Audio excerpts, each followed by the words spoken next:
She did not know her mic was live, but what Jasmine Crockett said in response left the entire room silent and America watching. The air inside the Kansas state capitol felt dry and thick with expectation papers, rustling pens clicking, whispers barely, audible signs that a panel had gone on too long and turned too personal. You could almost sense the tension, clinging to jackets like static. The Congressional Subcommittee hearing on education policy had stretched into its third hour, and emotions were running high. Representative Jasmine Crockett, sitting tall in a sharp blue blazer, had stayed quiet through most of this segment, not because she lacked an opinion, far from it, but she was choosing her moment as she always did. Across from her sat Karoline Leavitt, a TV face in morning politics, now a senior advisor on federal education reform, sharp-tongued, determined, and never one to yield. But today, she appeared uneasy, defensive. Being challenged, especially by a confident black woman, seemed to unsettle her. When Jasmine finally spoke, her tone was calm but firm. "So what you are suggesting," she said, looking directly at Karoline Leavitt, "that schools in underserved districts are simply not making enough effort." Karoline folded her arms, shifted slightly. "I am saying standards must apply equally everywhere, no exceptions. But the field was never equal." Jasmine responded, keeping her voice even. "We cannot discuss fairness without considering access. Context matters. History matters." Karoline scoffed softly, her microphone still on, and then it happened. She leaned a bit to her left, not speaking directly into the mic but close enough that her voice carried clearly through the speakers. "She should just go back to Africa." Moment of silence followed, then a cough. Papers rustled, a throat tightened somewhere in the room. The sound did not seem to register instantly until a black intern near the media table froze, his head slowly turning toward the speaker. C-SPAN's feed caught. Every second it was live. A few glanced toward Jasmine, perhaps expecting her to rise, walk out, or make a scene, but she did not. Instead, she kept her hands clasped, blinked slowly, and waited. The subcommittee chair, an older man from Idaho, cleared his throat. "Let us stay on topic, please." Karoline did not react. She grabbed her water bottle and took a sip, as though nothing had happened, but her ears had turned red. That is when she realized the mic had picked it up. The clip was already being saved and shared. Jasmine looked directly at her, not with anger, not with defeat, just with steady resolve. It was the kind of look that said, "You did not hurt me. You only revealed who you truly are." Still, she said nothing. She turned back to her notepad, jotted a single note, and allowed the session to proceed as usual. That moment, those 10 seconds, said more than any speech could. But silence rarely stays silent when a live mic is involved, and the country is watching. The clip hit the internet before the panel had even ended. Someone in the press box had filmed it on their phone, zoomed in on Karoline's face. The instant the words were spoken, within 20 minutes, the phrase "go back to Africa" was trending across the country. Hashtags, multiplied, memes spread rapidly. The original video was shared repeatedly, captioned, slowed down, analyzed, and debated from every angle. Karoline's team knew the damage as soon as they exited the chamber. Her aide, a younger man in a charcoal suit named Brian, hurried alongside her. "We have to say it was misheard," he whispered, shielding her from cameras that were gathering in the hallway. "I mumbled." Karoline replied without slowing down, "No one knows exactly what I said." But she was mistaken. People knew the words were clear, too sharp, too unmistakable. You could hear it in how she said back, the pause, the irritation, the contempt behind it. They slipped into a staff corridor. Karoline checked her phone, already buzzing with messages from colleagues and party members. Some were furious, some issued warnings, but none defended her words. A statement needed to be released at maybe the time her press team issued the first response. Miss Leavitt was misquoted due to background noise and misinterpretations. She firmly rejects all forms of racism and bias, but the public had made up its mind. People were not just outraged, they were deeply disappointed, not just because of what was said, but because of how often this keeps happening, always followed by excuses, deflection, and PR spin. The pattern felt old. People had seen it far too often. Meanwhile, Jasmine Crockett stayed silent. Reporters followed her to the elevator. Owen asked Congresswoman, "You want to reply to Miss Leavitt's comments?" He glanced at them, then pressed the elevator button. Her answer was simple, "Not yet. that yet had an effect. It stirred reactions from both sides. Her supporters called it patient and wise. Her critics called it staged and planned. Inside a quiet cafe near the Capitol, 3 staffers for another representative huddled around a laptop watching the clip again. One of them, a middle-aged white man with tired eyes, rubbed his temples. "This is going to blow up," he muttered. "If she speaks, it will spread everywhere. She is going to speak." The younger staffer said she must, but Jasmine was not in a hurry. She spent that evening at her hotel away from camera, sitting with her mother who had flown in from Texarkana the day before. They had dinner quietly for a while. Then her mother said, "You will say something, baby." Jasmine looked out the window, city lights blinking under a cloudy sky as she said, "But it will not be what they think elsewhere." Karoline could not sleep. She sat on her hotel bed, laptop open, watching the news loop, the clip over and over. Her phone buzzed with missed calls from party donors and former colleagues. Many were already distancing themselves, some telling her to go quiet. For a while, others suggesting she make a formal apology, but Karoline was not ready to show humility. "Not yet, they misheard me," she repeated mostly to herself. Brian, still sitting across the room, did not answer. He just looked at her, not with blame, just with concern. This was no longer only about her career. This moment had grown beyond both women, and Karoline was starting to see she no longer controlled the story. But power shifts when least expected, and Jasmine was about to take charge in a way no one expected. The next morning, the Capitol cafeteria was oddly quiet. Cameras filled the hallway outside the press room, cords running across the tile floor. Reporters sipped bitter coffee and kept checking their phones. Something was coming. They could sense it at exactly. Ziansewe. Congresswoman Jasmine Crockett stepped up to the podium. Alone, no entourage, no flags behind her, no speechwriters nearby. Just her, a black folder in hand, with the same calm she showed in the chamber the day before. Cameras clicked as soon as she touched. The make waited briefly, not too long, just enough for everyone to focus. Then she opened the folder, looked once and closed it. "I was going to read something prepared," she said, "but I do not think it is needed." She leaned a little toward the microphone. "What happened yesterday was not new to me." Her voice stayed steady. It did not sound angry or poetic. It was calm and clear. "I have been told to go back since I was a teenager, standing in a line at a store in Shreveport back. Then it was an older woman who did. Not like that. I looked her in the eye. I have heard it on airplanes. I have heard it whispered in elevators. I have even heard it in boardrooms, though in more polite terms. So no, I was not shocked." She paused. A few reporters shifted in their seats.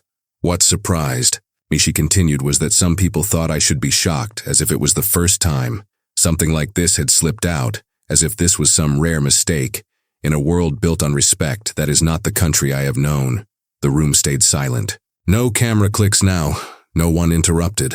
"I want people to understand this," she said. "When you tell someone to go back, you are not questioning their citizenship. You are questioning if they belong, their value, their right to be here." She looked straight into the camera, "And I am not going anywhere." There it was, the line that spread across 1,000 screens. Before the press conference even ended, it was heard in classrooms, in barbershops, on back porches in towns, where people had never heard of Jasmine Crockett but knew that tone, that resolve. She did not cry, she did not shout. She told a story. "One year, my father took me to Washington, D.C. We stood outside the Supreme Court, and I remember him saying, 'This building belongs to you too.' I was 11. I did not believe him. I still have days when I do not," she exhaled. "But I came here anyway. I ran for office anyway. I take up space here anyway. Not because I was invited, but because I knew I did not need permission." Her words were not polished in a speechwriter's way. They were too direct, too personal. "I am not here to shame Karoline Leavitt," she said. "I am here to remind everyone watching that belonging does not need to be earned with perfection. We belong because we are human, because we wake up here, work here, build here, love here. We belong because those before us did the work that made this country even possible." She took a breath, letting the pause settle before her next words. "And if that makes someone uncomfortable enough to say what she said, then maybe that discomfort is theirs to sit with, not mine." The press conference ended with no questions taken. She closed her folder, stepped away from the podium and walked out. like she had more important things to do than argue. And she did. Her phone started ringing moments later. People crying, people cheering, even some from the opposite side texting. "You said what?" I never could out loud, but not everyone applauded, and some were getting ready for a backlash that would challenge everything Jasmine had stood for by noon. Jasmine's words had been clipped and posted to every platform that mattered. Millions had watched the clip by lunchtime, some replayed more than once, not because they missed it, but because they wanted to feel it again. Across the country, people reacted in ways you do not often see anymore, not through slogans, not with hashtags, through stories, through their voices. In a small diner near Toledo, Ohio, an older black man named Reggie sat in a booth he had called his own for 20 years. He leaned over his coffee and told the waitress, "I did not even know her name before this, but now that woman has steel in her spine," in Flagstaff, Arizona. Navajo high school teacher paused her class, projected the video on the screen, and let her students sit quietly. Then she said, "That is how you carry yourself when they try to tear you down." And in Fresno, California, retired white veteran named Bill logged into Facebook for the first time in over a year just to post one line. She spoke for more than just herself, but not everyone saw it that way. Conservative radio wasted no time shifting the story. One host in Des Moines shouted into the mic, "This is just another attempt to play the victim to divide us. She is putting on a show." Callers phoned in, some agreed, some pushed back. She did not throw a tantrum on callers, said she told the truth. If you do not like how it sounds, maybe you should ask yourself why. Karoline remained silent. Her team issued another statement, longer this time and polished. It expressed regret if her words had been misunderstood, but stopped short of fully admitting fault. The internet tore it apart that night. Karoline paced inside a borrowed townhouse in Arlington, Virginia. Windows closed, lights off. She watched the clip again, Jasmine's words, the calm fire beneath them. She muttered softly, "She is winning this." Her aide, Brian, nodded from across the kitchen. "You will not spin your way out of." "Did not this time. I did not mean it like that," Karoline whispered. "It just slipped." Brian leaned on the counter. "That is the problem." Elsewhere, the message kept spreading. On a college campus in Madison, Wisconsin, students packed an auditorium meant for a different event. It turned into a conversation about identity, belonging, and who feels at home in America. Jasmine's speech played on a loop between speakers in a barbershop in Mobile, Alabama. Older men paused mid-haircut to talk about how she handled herself. One man said, "Back in my day, you either got loud or fought. She did neither. That takes more strength than most know." But the weight of it all was hitting Jasmine too. She sat alone in her apartment, lights low, a glass of water in hand. She had not turned on the news. She did not want to hear her name spoken by people who had never felt the kind of silence she carried on that panel floor. Her phone buzzed again, a message from a name she had not expected. Senator Leah Drummond, a conservative from Texas. The message was brief, that was powerful. "Would you meet?" Jasmine stared at the screen, not because she was surprised, but because in that moment, the world felt heavier than ever. Her words had stirred something. People were paying attention, and now, people who had never spoken to her wanted a conversation, but one person still had not said anything. And when she did, it would shift the entire tone of the conversation. During a live congressional hearing, Karoline Leavitt muttered, "Go back to Africa," under her breath. She did not know her mic was live, but Jasmine Crockett's response left the entire room silent and the country watching.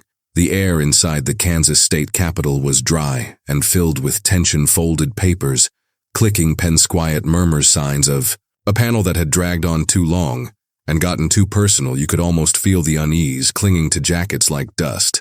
The congressional subcommittee hearing on education had stretched into its third hour, and tempers were rising. Representative Jasmine Crockett sat tall in a blue blazer, quiet for most of the last segment, not because she had nothing to say, far from it, but she was choosing her moment. As she often did, across from her sat Karoline Leavitt, a familiar face on morning TV shows now, a senior aide on federal education reform, sharp with words, ambitious, and never one to back down.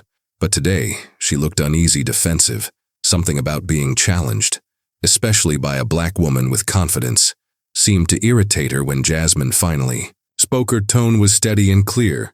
"So what you are suggesting," she said, looking directly at Karoline, "that schools in underserved areas, simply are not trying hard enough. Karoline crossed her arms, shifted in her chair. I am saying, standards must be upheld. Across the board, no exceptions, but the board has never been equal.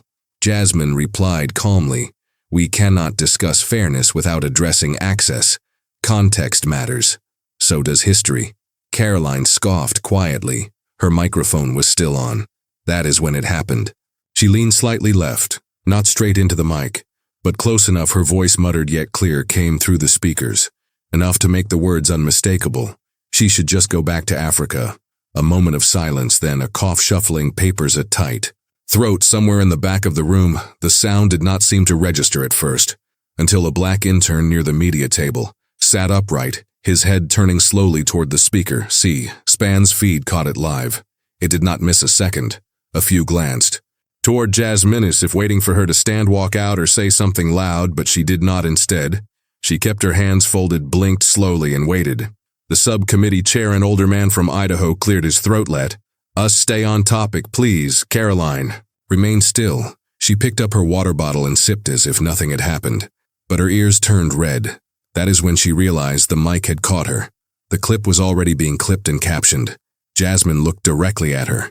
Not angry, not shaken, just steady. It was a look that said, you think you hurt me, but you only revealed who you are. Still, she remained silent, turned back to her notepad, jotted a single note, and allowed the session to continue. That brief moment, those 10 seconds, said more than any speech could.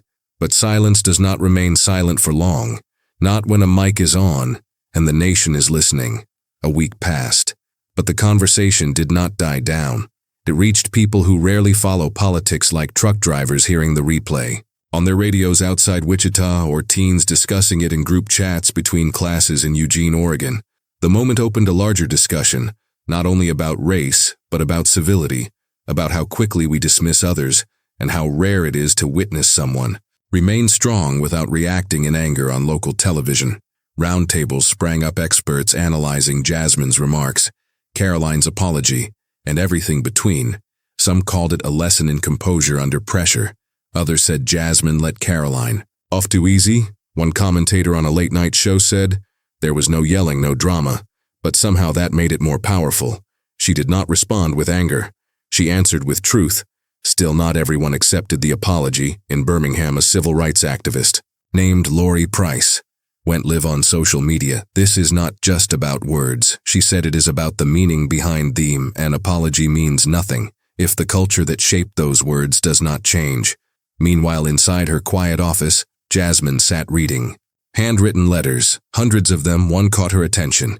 It came from a 5th grade girl in Boise, Idaho. She had drawn a picture of Jasmine standing at a podium with the words, you talk like my mom, calm yet firm. That one stayed on Jasmine's desk. But she also knew praise could fade just as fast as it arrived. She spoke to a small group of interns later that week. No cameras, no script, and not aim to go viral. She told them, aim to move forward. This place will wear down the loudest person in the room. You succeed by being steady, honest human. Karoline, on the other hand, was still facing an uphill climb. Though her statement had eased some critics, others remained unconvinced. Protesters showed up at one of her events in Sioux Falls holding signs that read, words carry weight. Inside her hotel room that night, Karoline stood in front of the mirror removing makeup. She looked drained. Brian, her aide, sat near the window, scrolling headlines. You going to keep doing interviews? She shook her head. No, I think I need to listen before I speak again. It wasn't giving up, it was something else. Maybe the start of accountability, maybe just reality sinking in. Either way, she seemed different, not changed completely, but at least unsettled. The media soon moved on, as it usually does. A new scandal in another state took over the headlines, and commentators shifted focus. But something remained, not on front pages, but in kitchens, in office break rooms, in casual conversations, where someone would say, did you see that speech? And another would nod and say, yeah, she said it, how it needed to be said. At the airport in Santa Fe, a woman in a TSA uniform stopped Jasmine softly. You reminded us what strength looks like when it is quiet. Jasmine smiled. Thank you, she said. I did not think it would echo this far. The woman nodded. It did not. Every story ends with fireworks. Sometimes it is the stillness after the storm that lasts the longest. But even stillness carries weight if people are willing to reflect on it and ask what they are really learning. 2 months later, things looked normal again. Congress was back in session. The news cycle had moved on, and now everyone seemed focused on midterms, border debates, or the latest controversy from someone half the country didn't vote for. But beneath all that noise, something had shifted. In Charleston, South Carolina, a civics teacher started her fall class differently. Instead of beginning with the Constitution, she showed her students the video of Jasmine's press conference, then asked one question. "What does it mean to belong?" A student in the back raised her hand and said, "It means you do not have to explain why you are here." That answer stayed with her. Back in D.C., Jasmine Crockett did not suddenly become a household name. She wasn't offered magazine covers or book deals. What she did gain was a growing list of young staffers asking to work for her. Not because she shouted the loudest, but because she said something that remained. She also noticed a shift in the halls. People she rarely spoke to now nodded as they passed. One congressman from Billings, Montana, stopped her and said, "You didn't just stand up for yourself. You stood for many who never get the mic." Jasmine paused, then smiled. That was the point. Is for Karoline Leavitt. She remained out of the spotlight intentionally. She stepped back from media appearances. No book tour, no podcast rounds, no public tears, just work, quiet, steady work. She met with advocacy groups behind closed doors. Not for show, just listening. One of those meetings was in Columbus, Ohio, with a local youth group focused on civic dialogue. A college student asked her directly, "What changed for you?" Karoline did not dodge it. "Getting caught did not change me." She said, "Being challenged did, and I am still learning what that means." Nobody clapped. They did not need to. That was not the goal. Later that fall, a quiet vote passed on a bill to improve equity in federal school funding. Jasmine co-sponsored it. Karoline supported it too. They did not stand next to each other. No staged photo. No dramatic reunion. But they voted the same way. That detail didn't grab headlines. It was not flashy. But to those watching closely, it mattered. What happened in that hearing room was not just about one comment. It was about who we choose to be when tested. Jasmine did not walk away with more fame. She walked away with more weight in her voice, the kind that remains even when cameras turn off. And Karoline did not become a villain. She became a mirror, forcing people to ask, "How many times have I said something in private I would never say in public?" The truth is, this was not a story about a scandal. It was a story about choice, a choice to speak without shouting, to teach without shaming, to respond without reducing someone to one mistake. In a time when everyone is expected to take sides, Jasmine chose something else. She chose clarity over noise, and that choice left an impression far deeper than outrage ever could. Some political moments fade fast. This one did not. Because people remember when someone shows strength without cruelty. They recall the pause, the breath, the way someone stands when the ground shakes beneath them, and they refuse to step back. And maybe that is the lesson. You do not need to shout to leave a mark. You just need to be honest when it matters most. If this story made you think, share it. And if you want more stories that reflect who we are and who we hope to be, hit that subscribe button. We are just getting started.